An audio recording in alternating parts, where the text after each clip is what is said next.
Mga aswang! Lumabas kayo dyan! Harapin niyo ako dito!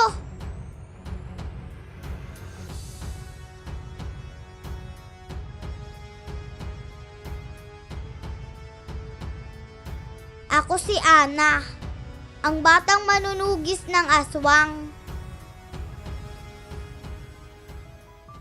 Dahil wala na si nanay at tatay, at tumira na lang ako sa kuweba. Mas pinili kong lumayo sa tao.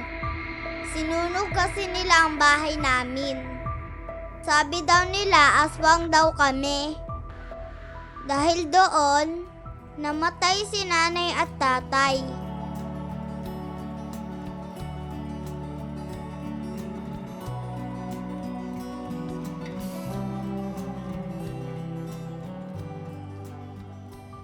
May tao ba sa labas?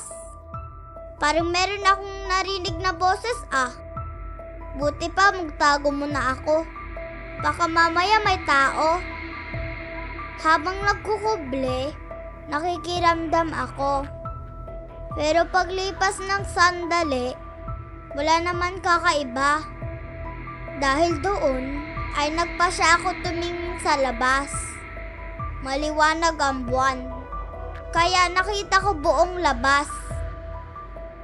Mukhang ako lang dito Babalik nga lang ako sa loob.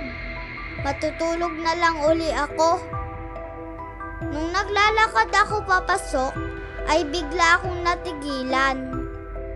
Narinig ko uli ang tinig. Pero ngayon, mas malinaw.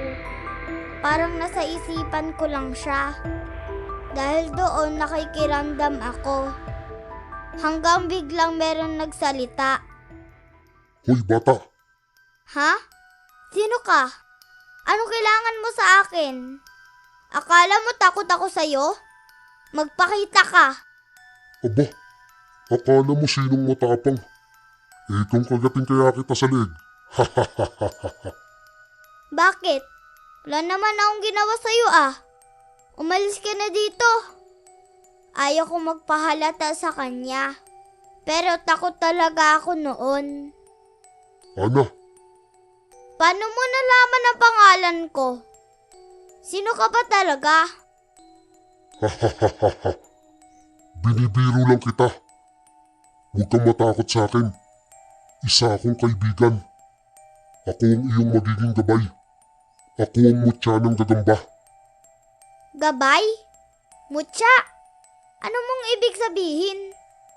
Makinig kang maigi, Ana. Isa akong uri ng engkanto. Sa pamamagitan ng gagambang ipagkakalob ko sa iyo, ay magagamit mo ang kapangyarihan ko. Alam kong mabuti kang bata. Alam ko rin ang ginawa ng mga tao sa iyong mga magulang.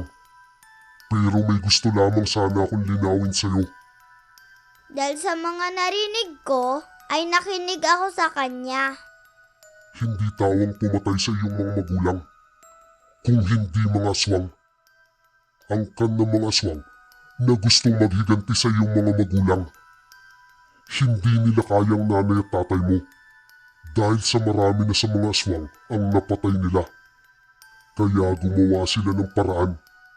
Nag-imbento sila ng maling paratang sa inyo. Para galitin ang mga tao. Para saktan nila kayo. Dahil sa madaling naniwala ang mga tao, kaya sinalakay nila kayo. Doon nasawi ang iyong mga magulang. Nagtuloy pa siya sa kwento, kaya marami akong natuklasan. Dahil doon, napuno ang galit ang puso ko. Kailangan ko maghiganti kala nanay at tatay. Sabi pa ng tinig, bibigyan niya daw ako ng pangyarihan para magapi ang aswang. Kailangan ko daw siyang tanggapin. Kaya nga naman, tinanggap ko siya.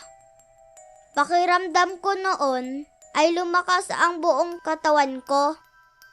Lumipas ang ilang araw. Pagkatapos ko magpalakas, ay tuluyan ako maging handa. Buong tapang ako pumunta sa lugar ng mga aswang. Maghihiganti na ako sa kanila. Sila ang paparusahan ko. Mga aswang! Lumabas kayo dyan! Harapin niyo ako dito. Kilala niyo ba ako kung sino ako? Hanggang lumabas na sila. Tila galit na galit sila. Pero ramdam nila ang aking lakas. Kaya nakatayo lang sila at nakatingin sa akin. Ang lakas naman ng loob mo.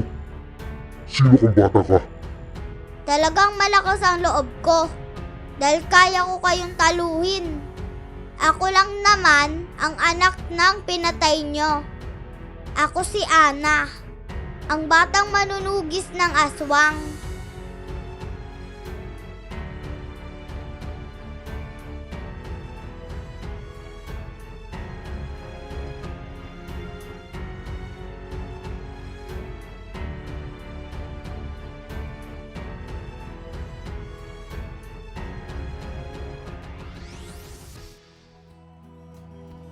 Sa wakas, natalo ko na yung mga aswang.